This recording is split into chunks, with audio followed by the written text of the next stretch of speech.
శ్రీకృష్ణ పరబ్రహ్మే నమః. ఈరోజు రోహిదాస్ గారి గురించి చెప్పుకుందాము. జ్ఞానదేవ్, కబీరు, కాన్హోపాత్ర, ప్రహ్లాద, సమర్థ రామదాసు పుట్టుకతోనే జ్ఞానులుగా ఆవిర్భవించారు. అలాంటి పవిత్రాత్మల కోవకి చెందిన పరమ భాగవతోత్తముడు భక్త రోహిదాస్ అంటున్నారు. పరమ పవిత్రమైన కాశీక్షేత్రంలో రఘు అనే వ్యక్తి ఉండేవారంట. అతడు కుల వృత్తిని అనుసరించి చెప్పులు కుడుతూ ఉండేవాడంట. రాత్రి యందు రాజుగారి ఆస్థానంలో కాపలాదారుగా ఉండేవాడు. చాలా కాలంగా అతనికి సంతానం లేదు. పుత్ర సంతానంని అనుగ్రహించమని భగవాన్ని ధ్యానిస్తూ ఉండేవాడంట. భగవత్ప్రసాదంగా అతనికి ఒక కొడుకు జన్మించాడంట. అతనికి రోహిదాస్ అని పేరు పెట్టారట. పుట్టింది మొదలు కుర్రవాడు విలపించలేదంట. ఎప్పుడు ప్రశాంతమైన వదనంతోనే ఉండేవాడంట. పానీయాలను కూడా తాగేవాడు కాదంట. ఇతని ప్రవర్తన కుటుంబంలోని వారికే కాకుండా నగరవాసులకు కూడా ఆశ్చర్యాన్ని కలిగిస్తూ ఉండేదంట. ఊరి ప్రజలందరూ వచ్చి చూస్తూ ఉండేవారంట. బ్రహ్మజ్ఞాన కాంతులిని ఆ బాలుని ముఖాన్ని చూసి అతడు ఎవరో మహాజ్ఞాని వల్లే కనపడుతున్నాడు అనుకునేవాడంట. యోగభ్రష్టులే ఇలా జన్మించాడేమో అని చెప్పుకునేవారంట. ఒకసారి ఈ వింత వార్త రాజకొలువులో ఉన్న నర్తకి రోహిదాసుని చూడ్డానికి వచ్చిందంట. ప్రసన్న వదండే ఉయ్యాల్లో పడుకున్నాడంట. నర్తకి రోహిదాసుని సమీపించి చూసింది. ఆ బాణంలో గోచరించి ఆధ్యాత్మిక సౌందర్యాన్ని చూసి ఆశ్చర్యపోయిందంట. ఎంతటి బ్రహ్మవర్చస్సు! గత జన్మలో వీరు గొప్ప సాధకులే ఉంటారు. ఏనాటి బంధమో ఇక్కడ జన్మించారు. జన్మరహస్యము తెలియని ఎవరి తరము, మహాత్మా ఎవరు మీరు అని అప్రయత్నంగానే అడిగిందంట ఆ రాజనర్తకి. వెంటనే ఉయ్యాల్లో పడుకుని ఆమెను వీక్షిస్తున్న రోహిదాస్ నవ్వుతూ, ఒకనాడు గురు ఆజ్ఞానుసారము నీ ఇంట నైవేద్యానికని వలె వస్తు సామగ్రి నిరాకరించిన బ్రాహ్మణ యువకుడిని గురుశాపవశత్తు ఈ ఇంటిలో కడతేరటానికని రోహిదాస్గా జన్మించానని చెప్పారట. నర్తకి మనసులో ఆలోచన సుడిగుండం ప్రారంభమైందంట. అవును, తనకి ఇంకా జ్ఞాపకం ఉంది. ఇటీవలనే కొన్ని సంవత్సరాల క్రితం జరిగిన సంఘటన అది. ఒక జన్మలోని సమకాలికులందరూ బ్రతికి ఉండగా అతడు బాల్యంలోనే మరణించి ఈ ఇంటిలో మళ్ళా జన్మించాడనమాట. కాశీక్షేత్రంలో భాగవతోత్తముడైన రామానంద స్వామి ఉండేవారట. వారి వద్ద అనేక మంది శిష్యులు ఉండేవారంట. ఒకనాడు శిష్యుల్లో ఒకరిని పిలిచి భగవానునకు నైవేద్యాన్ని సమర్పించడానికని వస్తు సామగ్రిని ఒక గృహస్థుని వద్ద నుండి అడిగితే మనమని అన్నారంట. అయితే ఒక షరతు, ఆ గృహస్థుడు భక్తుడే ఉండాలి, శీలవంతుడే ఉండాలి, ఉత్తమ మార్గంలో జీవనయాత్ర చేసేవాడుగా ఉండాలని చెప్పారంట రామానంద స్వామి. శిష్యులు బయలుదేరాడంట. ఒక ఇంటి ముందు నిలబడ్డాడు. తన అభీష్టానం తెలియజేశాడు. ఆ ఇంట్లో నుండి ఒక స్త్రీ కావలసిన వస్తువులన్నింటినీ ఒక పళ్ళెంలో పెట్టి తెచ్చిందంట. గురువుగారి షరతులు జ్ఞాపకం వచ్చి ఆ బ్రహ్మచారి మీరేంటి అని ప్రశ్నించాడంట. నేను రాజనర్తకిని అని సమాధానం చెప్పిందంట. ఎందుకో బ్రహ్మచారి మనసు వాటిని గ్రహించడానికి అంగీకరించలేదంట. వద్దని చెప్పి వెళ్ళిపోయాడంట. ఇంతలో వర్షం ప్రారంభమైంది. గాలేమో జోరుగా వీస్తుంది. కుండపోతగా వర్షం కురుస్తుంది. ఒక ఇంటి ముందు పంచులో బ్రహ్మచారి తలదాచుకున్నాడంట. ఇంటి యజమాని వచ్చి చూశాడు. ఆ బ్రహ్మచారిని గూర్చి వివరాలను అడిగాడంట. తన వద్ద ఆ వస్తు సామాగ్రిని గ్రహించి తన బ్రతుకును చరితార్థం చేయమని ప్రార్థించాడంట. వర్షం తీవ్రంగా కురుస్తుంది. ఇంతకన్నా మరో మార్గం కనిపించలేదు. ఆ ఇంటి యజమాని చెప్పులు కుట్టి జీవించే మాది కులానికి చెందినవాడు అయినప్పటికీ చేయగలిగింది ఏమీ లేక అతని వద్ద నుండి సంభావన గ్రహించాడంట. అది తీసుకుని గురువు గారి వద్దకు వెళ్ళాడంట. త్రికాల వేదితుడైన రామానంద స్వామి జ్ఞాన దృష్టితో సమస్తం చూశారట. వత్స, నా ఆజ్ఞకు వ్యతిరేకంగా వర్తించావు. నీచ వృత్తిలో జీవించే మాదికవాని ఇంట సంభావన తెచ్చి అపవిత్రం చేయి సంకల్పించావు. నీవు దీనికి పరిహారంగా మాదిగవాని ఇంటనే జన్మించు అని శపించారట. అప్పుడు ఏడుస్తూ బ్రహ్మచారి గురువుగారి పాదాలకు నమస్కరించి, మహాత్మా మోక్షధామం చేరాలను కదా మీ పాదాలను ఆశ్రయించాను. చివరికి నా బ్రతుకుని ఇలా నరకతుల్యం చేస్తున్నారు అని బోరు నేర్చాడంట. అప్పుడు రామానందుడు బ్రహ్మచారిని ఓదారుస్తూ, నాయన దిగులు పడకు, ఇందు నేను నిమిత్త మాత్రుని. ఇదంతా భక్తవత్సలుడైన పాండురంగని దివ్య సంకల్పమై ఉంటుంది. నీకిది చివరి జన్మ. మోక్షధామాన్ని చేర్చడంలో అది కడపటి సోపానమై ఉంటుంది. భక్తికి జాతి, వర్ణ, లింగ భేదాలు లేవని నీ జీవితం ద్వారా ప్రపంచానికి తెలియజేయాలని భగవంతుడు అభిప్రాయపడి ఉంటాడు. ఇప్పుడు జరిగిందంతయు కాకతీయులమైన న్యాయమే అని తెలియచేయగా గురు కృపకు పులికాంకితుడయ్యాడంటే బ్రహ్మచారి. రామానందుని పాదాలపై పడి తన కన్నీటితో గురువుగారి పాదాలను అభిషేకం చేశాడట. తర్వాత కొంతకాలానికి బ్రహ్మచారి మరణించాడంట. అతడే తాను సంభావన గ్రహించిన రఘు అనే మాదిగవాని ఇంట రోహిదాస్గా జన్మించాడనమాట. ఈనాడు తన్ని దర్శించడానికి వచ్చిన నర్తకి ఎవరో కాదు, గత జన్మలో తాను సంభావన గ్రహించడానికి నిరాకరించింది ఈ నర్తకి వద్దనే. ఇక తన గత వివరాన్ని తెలియజేయగానే రాజనర్తకి దిగ్భ్రాంతి చెందిందంట. రోహిదాస్కు నమస్కరించి, మహాపురుష, మీరు జ్ఞాన స్వరూపులు, మీకు తెలియంది లేదు, మేము మీకు చెప్పగలిగింది లేదు. మీరు ఆహార పానీయాలను విసర్జించుట యుక్తం కాదు. అలా చేయడం వలన మీరు కానీ దేహాన్ని మీరు శుష్కింపచేస్తున్నారు. ఈ శరీరము భగవాన్ది. ఈ దేహాన్ని పనిముట్టుగా స్వీకరించి భగవానుడు తాను చేయదలిచిన కార్యాలు నిర్వహించాలి. మీరు నిరాహారంగా జీవించి శరీరాన్ని శుష్కింపచేసి భగవాన్ని దివ్య సంకల్పానికి అవరోధం కల్పించేవారవుతున్నారు అని ఆమె చెప్పిందంట. నర్తకి ప్రబోధం బాలుడైన రోహిదాసులో చక్కటి పరిణామాన్ని తెచ్చిందంట. అప్పటి నుంచి తాను ఆహారాన్ని తీసుకోవడం మొదలుపెట్టాడంట. తల్లిదండ్రులు కూడా ఆనందించారంట. రోహిదాసు దినదిన ప్రవర్ధమాన్ని ఎదుగుతూ ఉన్నాడంట. కానీ అతని వ్యక్తిత్వం, ప్రవర్తన ఎవరికి పట్టని రహస్యాలుగా మిగిలిపోతున్నాయంట. ఎవరితో అతను మాట్లాడు, ఏ పని చేయడు. తండ్రికి వృద్ధాప్యమా సమీపిస్తోంది. కుమారుడైన రోహిదాసును తన కుల వృత్తిలోంచి తాను విశ్రాంతి తీసుకోవాలనుకున్నాడంట తండ్రి. కానీ రోహిదాసు మనసు అందుకు భిన్నంగా ఉండేదంట. జంతువుల చర్మాలతో చెప్పులు కుట్టడము తన చేత కావడం లేదు. జీవకారుణ్యంలో హృదయం కుంచుకు పోసాగింది. ఏ పని చేయక నిరంతరం ఒంటరిగా మసులుతున్న రోహిదాసు ప్రవర్తన తండ్రిని ఆవేదనకి గుర్చేసిందంట. ఒకనాడు రామానంద స్వామి తన ఇంటి ముందు నడుస్తూ ఉన్నాడంట. రోహిదాసు తండ్రి రఘు చూస్తాడు. వెంటనే వెళ్ళి రామానంద స్వామి పాదాలపై పడి నమస్కరించాడంట. మహాత్మా, నాకు రోహిదాసుడని ఏకైక కుమారుడున్నాడు. అతనికి యుక్త వయసు వస్తుంది. ఆయనను ఉదాసీనంగా ఉంటూ ఏ పనందు ఆసక్తి చూపించకుండా నిరర్ధకంగా కాలాన్ని వ్యర్థం చేస్తూ ఉన్నాడు. వృద్ధులమైన మాకు అతడొక్కడే ఆధారము. తమ కరుణావేశనాలతో అతన్ని మార్గం మళ్లించి క్రియాశీలిగా అయ్యేటట్లు చేయండి స్వామి అని చెప్పి ఆయన ప్రార్థించారంట. రఘు ప్రార్థన విన్న రామానంద స్వామి మనసు ద్రవించిందంట. రఘు ఇంటి వైపు నచ్చాడంట. రోహిదాసుని చూశాడంట. రోహిదాసు ఎవరో కాదు, తన శిష్యుడేనని తొలిచూపులను గ్రహించాడంటే రామానంద స్వామి. వత్స, ఏం చేస్తున్నావు అని ప్రశ్నించాడంటే రామానంద స్వామి. తన గురువైన రామానంద స్వామి ఇంకా జీవించే ఉన్నారని రోహిదాసు హృదయం పొంగిపోయిందట. గురుదేవ, రామనామామృతాన్ని పానం చేస్తున్నానన్నారంట. ఇక మీదట ఏం చేయాలనుకుంటున్నావు అని ప్రశ్నించారట. మీ ఆజ్ఞ కొరకే వేచి ఉన్నాను. తమరెలా జీవించమంటే అలాగే జీవించడానికి సిద్ధంగా ఉన్నానన్నాడంట రోహిదాసు. రోహిదాస, నీ తల్లిదండ్రులు చేయమన్న పనిని నిస్సంకోచంగా ఆచరించు. కులవృత్తి ఎంత అయినప్పటికీ ఆచరించడంలో దోషము లేదు. హృదయంలో రామరూపాన్ని ప్రతిష్ఠించుకొని నాలికపై రామనామాన్ని కదులుచుండా కరచరణాదులతో నియమితమైన కర్మల్ని ఆచరిస్తూ తరించు అని రామానంద స్వామి ఉపదేశించి వెళ్ళిపోయారట. అప్పటి నుంచి రోహిదాసులో మానసికంగా మార్పు వచ్చింది. తండ్రికి విశ్రాంతినిచ్చాడు. తాను తండ్రి గారి కులవృత్తిని చేపట్టాడంట. ఎప్పుడు రామనామాన్ని ఉచ్చరిస్తూ అతను చెప్పులు కుడుతూ ఉండేవాడంట. వైష్ణవులకి ఉచితంగా పాదరక్షలు కుట్టి ఇస్తూ ఉండేవాడంట. రోహిదాసులో వచ్చిన ఈ మార్పుకి తల్లిదండ్రులు అమిత ఆనందాన్ని పొందారంట. ఒకనాడు తన తండ్రి అయిన రఘుకు అనారోగ్యం కలిగిందంట. రాజభవనంలో రాత్రి కాపలా వెళ్ళలేక తన కుమారుడైన రోహిదాసుకి వెళ్ళమని ఆజ్ఞాపించాడంట.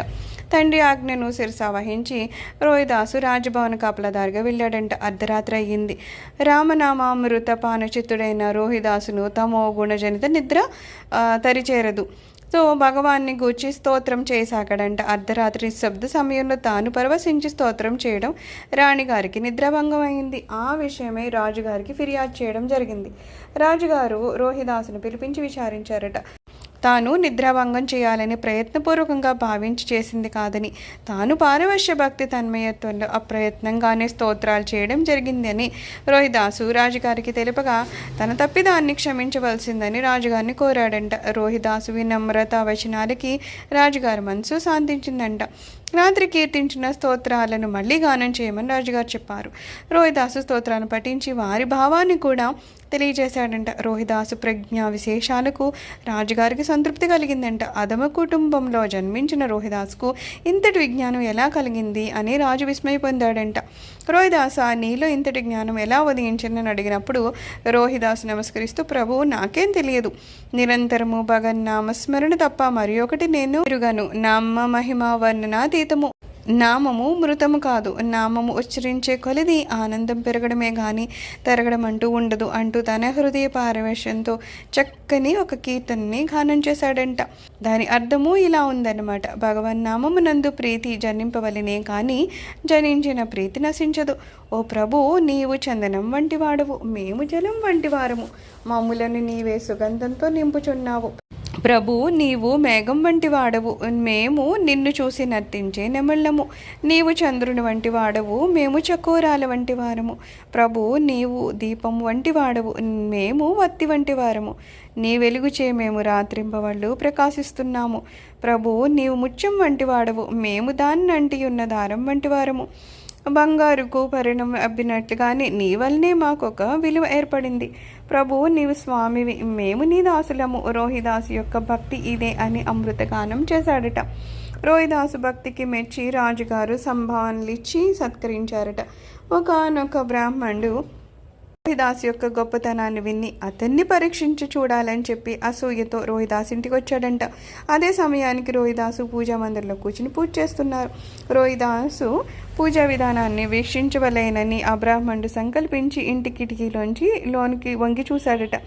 రోహిదాసు చర్మంతో తయారు చేసిన ప్రతిమను పూజ చేయడం చూశాడంట. వెంటనే లోపలికి వెళ్ళి, ఓయి రోహిదాస, జన్మతః నీకు సంక్రమించిన నీచ వృత్తిని వదలలేకపోతున్నావు. పరమ పవిత్రమైన భగవాన్ని చర్మ ప్రతిమగా చేసి పూజించడమా? చిచ్చి, అపచారము, నీవు పాపం చేస్తున్నావు అన్నాడట. రోహిదాసు బ్రాహ్మణికి నమస్కరిస్తూ, విప్రోత్తమ, మీరు సర్వజ్ఞులు, తమకు తెలియదంటే ఏముంది? చర్మం ఎలా నీచమైంది? పూజ చేయి వానిపై కప్పబడి ఉన్నది కూడా చర్మమే కదా. జింక చర్మమునే ఆసనంగా చేసుకొని జపధ్యానాదులను ఆచరిస్తున్నాం కదా. భగవత్ సంకీర్తనాదుల్లో ఉపయోగించే మృదంగం చర్మంతోనే చేసింది కదా. చర్మంతో చేసిన మృదంగాన్ని చర్మపు చేయి మ్రోగించగా చర్మపు చెవి వింటుంది. అలాంటప్పుడు చర్మ ఎలా నీచమైంది? భగవంతుని చర్మ ప్రతిమగా పూజించడం ఎలా పాపమైంది? పోని నేను చేసే పూజా విధానము శాస్త్రసమ్మతం కానిచో మీరు తెలియచేయండి, ఇక మీదట ఆ విధంగా ఆచరిస్తానని అడిగాడంట. అప్పుడు బ్రాహ్మణుడు ఈయన మాటలకి ఇంకా కోపాన్ని తెంచుకున్నాడంట. ఓయి భ్రష్ట మానవ, నీ వ్యర్థ ప్రసంగం ఆపు. నీచ కుల్జుడమైన నీకు ఉత్తమ కులస్తుడైన నేను పూజ నేర్పించాలా? నీకు అర్హతే లేదు. ఉపనయన సంస్కారం లేని నీ జాతికి అలాంటి అవకాశం లేదు అని చెప్పి ఆ బ్రాహ్మణుడు మండిపడ్డాడంట. అప్పుడు ద్విజోత్తమ, జన్మతో అందరూ శూద్రులుగానే జన్మిస్తారు, కర్మ చేత కదా విప్రులు అవుతారు. కర్మభ్రష్టులైన విప్రులు శూద్రులు కారా? అలాంటప్పుడు అంతఃకరణ శుద్ధి గల శూద్రునకు బ్రహ్మత్వం ఎందుకు రాదు? మహాత్మా, ఇవన్నీ అనర్థావేశంతోనూ దుర్వగాహంతోనూ మనం ఏర్పరచుకున్న సంకుచితమైన కుజ్జాలు మాత్రమే. భగవాను దృష్టిలో అందరూ సమానమే. నాకు ఉపనయన సంస్కారం భగవంతుడే చేసి ఈ జన్మకు పంపించాడు అని నమ్రతతో చెప్పాడంట. నీ వాచా వేదాంతానికి ఒక హద్దున్నట్లు కనిపించడం లేదు. అసత్యానికి మారుపేరులో కనబడుతున్నావు. ఉపనయనం జరిగిందని పొంకుచున్నావు. ఉపనయనం జరిగినట్లయితే యజ్ఞోపవేతం ఏది? అది కూడా ఉన్నట్లేనా? బహుశా మా కంటికి కనపడిన విధంగా ఉందా? అవునులే, భగవంతుడు ఉపనయనం చేశాడు కదా, అందుచేత యజ్ఞోపవేతం మాకెలా కనబడుతుందిలే అని చమత్కరించాడంట. వెంటనే రోహిదాసు, నాకు యజ్ఞోపేతం కూడా ఉంది చూడండి అంటూ హృదయాన్ని చీల్చి లోపల యజ్ఞోపవేతాన్ని చూపించాడంట. బ్రాహ్మణుడు ఆశ్చర్యపడి తన పొరపాటుని గ్రహించి భక్తులు జాతి కుల మత భేదాలకు అతీతులని భావించి రోహిదాసు పాదాలపై పడి క్షమాభిక్షను కోరుకున్నాడంట. రోహిదాసుకు వివాహమయ్యింది, పిల్లలు కలిగారు. రోహిదాసు తల్లిదండ్రులు మరణించారు. రోహిదాసు దారిద్ర్యంతో పోరాడవలసి వచ్చింది. హృదయంలో రామనామాన్ని ధరించి సదా రామనామస్మరణి చేస్తూ సంతృప్తితో జీవిస్తూ ఉండేవాడంట. ఒకనాడు భగవానుడు సాధు రూపంలో వచ్చి దర్శనమిచ్చాడు. రోహిదాసు చేయు భక్తికి తృప్తిని పొంది స్పర్శవేదిని బహూకరించాడంట. రోహిదాస, ఇది స్పర్శవేది. దీంతో ఏ లోహపు వస్తువుని స్పృశించినప్పటికీ అది బంగారంగా మారుతుంది. నీ మీద ఉన్న ప్రత్యేకమైన ప్రేమతో దీన్ని నీకు ఇస్తున్నాను, జాగ్రత్తగా ఉంచుకో అయ్యా అని చెప్పి వెళ్ళిపోయారట. రోహిదాసు పనిలో నిమగ్నమై ఉండడం వలన, మహాత్మా నేను పనిలో ఉన్నాను, ఆ గూట్లో ఉంచండి అని చెప్పారట. భగవానుడు గూట్లో పరసవేదిని ఉంచేసి వెళ్ళిపోయారు. కొంతకాలం అయిన తర్వాత సాధువు మళ్ళీ వచ్చి, రోహిదాస, నేను ఇచ్చిన స్పర్శవేదేది అన్నారట. స్వామి, మీరు ఉంచిన చోటనే ఉంది చూడండి అన్నాడంట రోహిదాసు. సాధువు, చూడు కదా అక్కడే ఉంది. రోహిదాస, నువ్వు ఈ స్పర్శవేదిని ఉపయోగించలేదా అన్నాడంట. మహాత్మా క్షమించండి, అలాంటి విషయాలు నాకు ఆసక్తి ఉండదు. మానవ జీవితం 3 నాళ్ళు భోగభాగ్యాలతో తులతూగాలని, సిరి సంపదతో వెలిగిపోవాలని భావించడము అజ్ఞానం కాదా? తరగని సుఖము, చెదరని ఆనందము భగవన్నామం నందే ఉన్నాయి. నా జీవితంలో ఒక్క క్షణమైనా సరే వృధా పోకుండా నిరంతరము భగవాన్ని పూజ చరణ అరవిందాలయందే మనసు లగ్నం అవ్వాలని ఆశీర్వదించండి అన్నాడు. అయితే అలా రోహిదాసు ప్రార్థించినప్పుడు అతని భక్తికి సాధువు సంతృప్తిని చెంది ఒక శాలిగ్రామాన్ని ఇచ్చి దాన్ని పూజించి తరించమని చెప్పి తనరు నిజ రూపమైన శంఖ చక్ర గదా పద్మాలతో దర్శనమిచ్చి అంతర్ధానమయ్యారంట ఆ ప్రభువు. రోహిదాసు సూర్యోదయానికి పూర్వమే గంగా నదిలో స్నానం ఆచరించి శాలిగ్రామానికి పూజ చేసేవాడంట. పూర్తి కాగానే ఒక బంగారు నాళం శాలిగ్రామం నుండి కనిపించేది. రోహిదాసు భగవత్ప్రసాదంగా భావిస్తూ దాన్ని విక్రయించి ఆ వచ్చిన డబ్బుతో పేదలకి అన్న సంతర్పణ వస్త్రదానం చేసేవాడంట. ఇలా నిత్య అన్నదాన శాంతులతో రోహిదాసు తన జన్మను సార్థకం చేసుకున్నాడంట. రోహిదాసు వద్ద ఒక శాలిగ్రామం ఉందని, అది ప్రతినిత్యం ఒక బంగారు నాణాన్ని ఇస్తుందని, దానివల్ల అన్న వస్త్రదానం దానాదులు చేసి ప్రజల్లో కీర్తి ప్రతిష్టలు సంపాదిస్తున్నాడని రాజుకు తెలియజేశారంట. మంచిని చూడలేని కొంతమంది ఉంటారు కదా, కరకస మానవులు, అలాంటి వాళ్ళు. రాజు రోహిదాసుని పిలిచాడంట. తాను పూజ చేసే ఆ శాలిగ్రామాన్ని రాజమందిరానికి చేర్చమని చెప్పాడంట. తనకు భగవంతుడు స్వయంగా ఆ శాలిగ్రామాన్ని అనుగ్రహించాడనియో, అది తనకు ప్రాణ సమానమైందనియో, ఆ పవిత్ర శాలిగ్రామాన్ని తనకు దూరం చేయొద్దని రోహిదాసు రాజుగారిని ఎంతగానో ప్రార్థించాడు.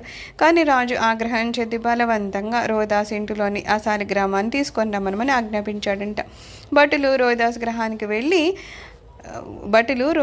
గృహానికి వెళ్ళి రోహిదాసు పూజా మందిరంలో ఉన్న ఆ శాలిగ్రామాన్ని తీసుకుని వస్తారు.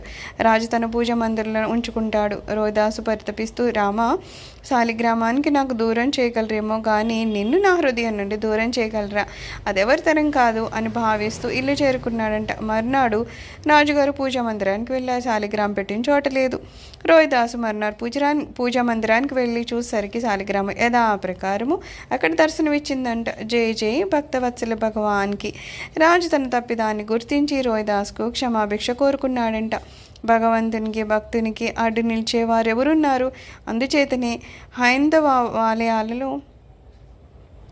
హైందవాలయాలలో భక్తునికి విశిష్టమైన స్థానం ఇవ్వబడిందంటున్నారు.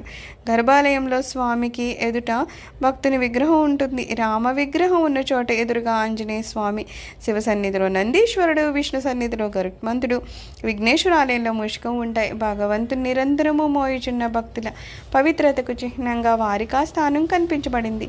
ఆ కారణం చేతనే భగవాన్కి భక్తునికి మధ్య నడవకూడదని కూడా అంటారు.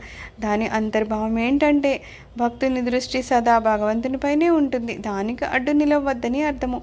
ఇది కేవలం దేవాలయంలోనే కాకుండా నిత్య జీవితంలో కూడా ఆచరించాల్సినవని చెప్పి మేము ఇక్కడ భక్తులను పరీక్షించడము, అవహేళన చేయడం, వారికి కష్టాలు కలిగించేటట్లు చేయడం అనేవి చేయకూడదట. అంతకన్నా మించిన పాపం మరొకటి లేదంటున్నారు. భాగవ భక్తులు ప్రేమ స్వరూపులు, త్యాగజీవులు, సేవాపరాయణ తత్వంతో జీవితాన్ని సాగించే ఆదర్శమూర్తులు. వారి దివ్య దృష్టిలో ప్రతి జీవియు భగవంతుడే. ఏ వ్యక్తి బాధపడినా సరే చూసి భరించలేరు. భగవానుడే బాధల్లో ఉన్నాడనే స్ఫురణ వారికి కలుగుతుంది. తోటి మానవుని సుఖ సంతోషాలను వీక్షించి తృప్తి చెందే భక్తుని అంతఃకరణ నిరంతరము సేవా దృక్పథంలోనే నడుస్తూ ఉంటుంది. భక్తులు ఇతరుల బాధలను తొలగించేవారే కానీ బాధలను కలిగించేవారు కాదు. అట్టి పవిత్రాత్ములైన భక్తులను పరీక్షించడము మహాపరాధము.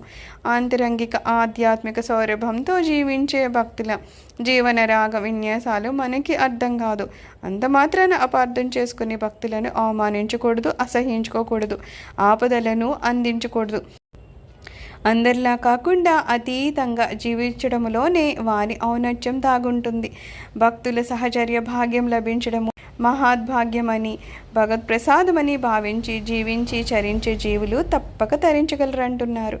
పరమ భాగవతోత్తముడైన రోహిదాసు తన శేష జీవితాన్ని నిత్య సమారాధనలోనూ నిరంతర జప సంకీర్తనాదుల్లోనూ చరితార్థం చేసుకొని తన ఆదర్శనీయ జీవితం ద్వారా అనుకరింపబడిన అద్భుత చరితాత్ముడిగా భక్తుల హృదయాల్లో స్థిరంగా నిలిచిపోయారు.